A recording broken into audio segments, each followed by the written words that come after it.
Bonjour, donc en musique occidentale, on travaille avec des gammes pour faire de la musique avec des instruments.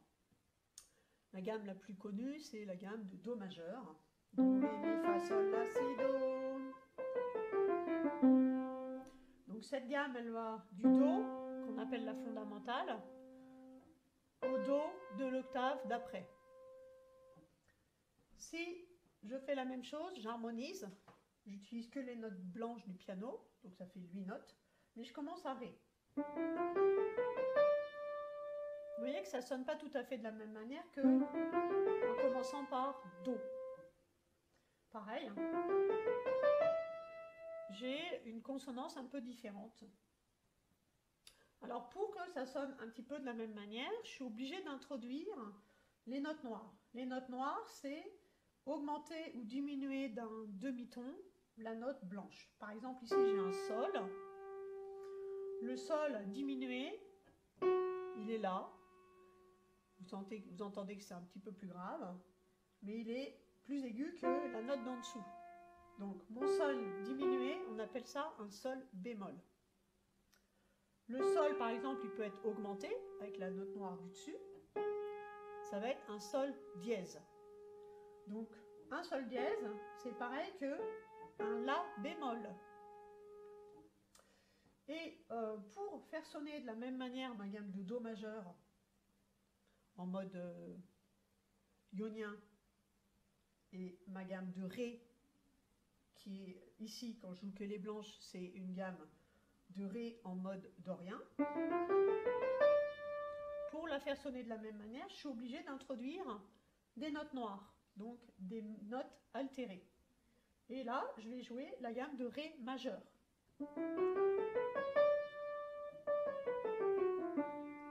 Vous entendez bien que ça, c'est avec les mêmes écarts de notes que mon Do majeur. Donc voilà, j'ai joué la gamme de Ré majeur. Mi majeur, etc. Sol majeur. Donc, l'existence des notes altérées, noires, là, permet de garder une même structure de gamme, quelle que soit la note par laquelle je commence. Que je commence par un Do, un Ré, un Mi, etc. Je peux garder des gammes majeures en ajoutant des altérations.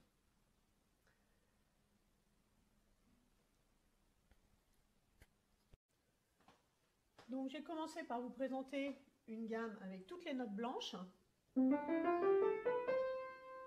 Elle comporte 8 notes. Ça, c'est une gamme diatonique. L'écart entre chaque note n'est pas toujours le même. Entre là et là, j'ai un ton, mais entre là et là, je n'ai qu'un demi-ton. Il faut que je fasse Fa dièse pour avoir un ton entre le Mi et le Fa dièse. Je peux jouer cette gamme-là en mettant toutes les notes, les noires et les blanches. C'est une gamme chromatique.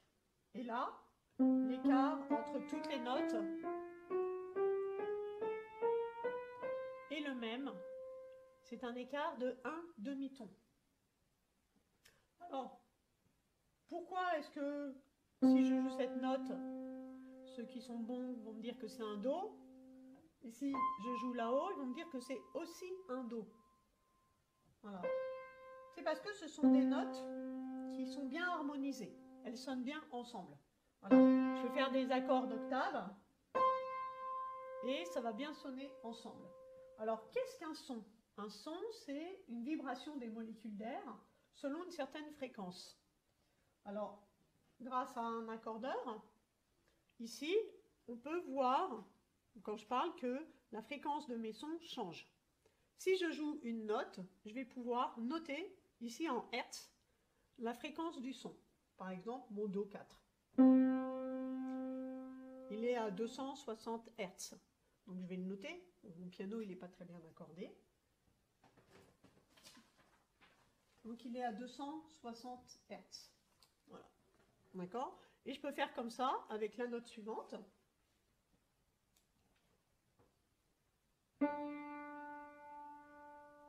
Le Ré, il est à 292.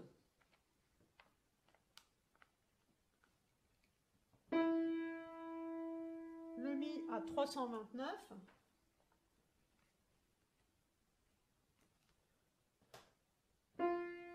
Le Fa à 348, etc.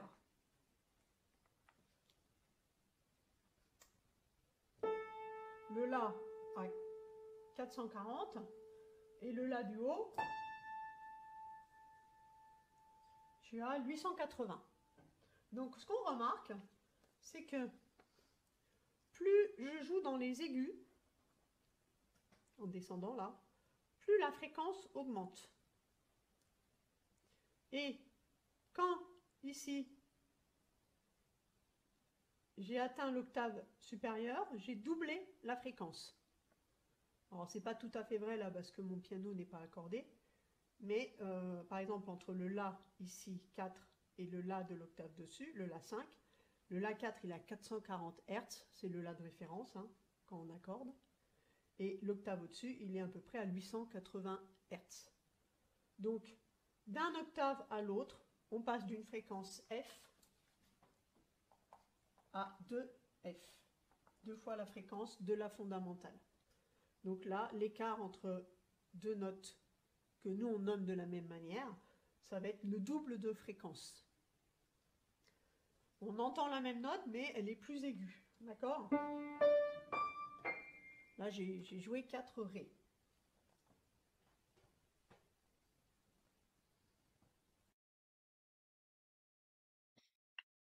Donc on récapitule, hein. Différence entre gamme diatonique et chromatique.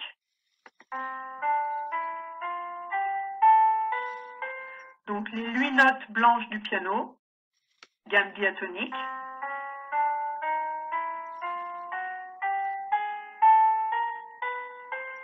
Et là, toutes les notes du piano entre le Do et le Do, gamme chromatique, 12 notes, où l'intervalle entre chaque note est de 1 demi-ton. Alors maintenant, si je joue ma gamme de Do au saxophone, ça va donner ça.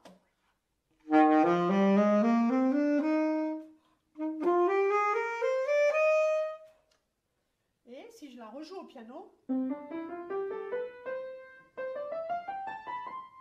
voyez que ça ne sonne pas de la même manière. Parce qu'en réalité, mon saxophone, c'est un instrument transpositeur. Le saxophone alto, c'est un instrument en mi bémol.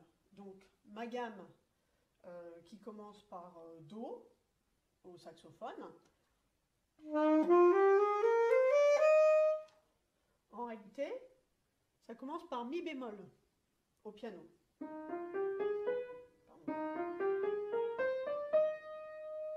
Et là, je joue la même chose au piano et au saxophone, mais ce n'est pas les mêmes notes.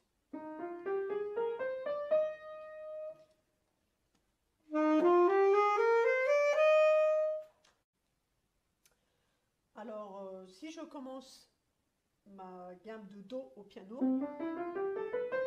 et que je veux faire l'équivalent au saxophone, je suis obligée de commencer une tierce en dessous, donc par un La. Et là, vous avez entendu la même chose. Le saxophone alto est un instrument transpositeur parce que la façon dont il est fabriqué fait que les notes qu'on joue doivent être jouées une tierce plus basse. Donc il y a plusieurs instruments transpositeurs, hein, tous les saxophones. Donc par exemple le sax alto et le sax basse, c'est du mi bémol. Le sax ténor et le soprano, c'est du si bémol. Ensuite, vous avez des clarinettes qui sont des instruments transpositeurs. La trompette, c'est aussi en si bémol. Donc vous avez pas mal d'instruments qui sont des cuivres ou des bois, qui sont des instruments transpositeurs.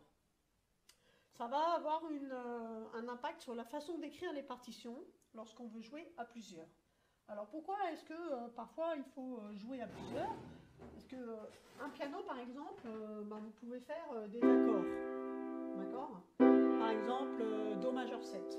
Voilà, vous avez des accords. Vous pouvez les jouer en arpège. Au saxophone, je ne peux pas jouer d'accords. Je suis obligée de faire des arpèges. Voilà. des gammes.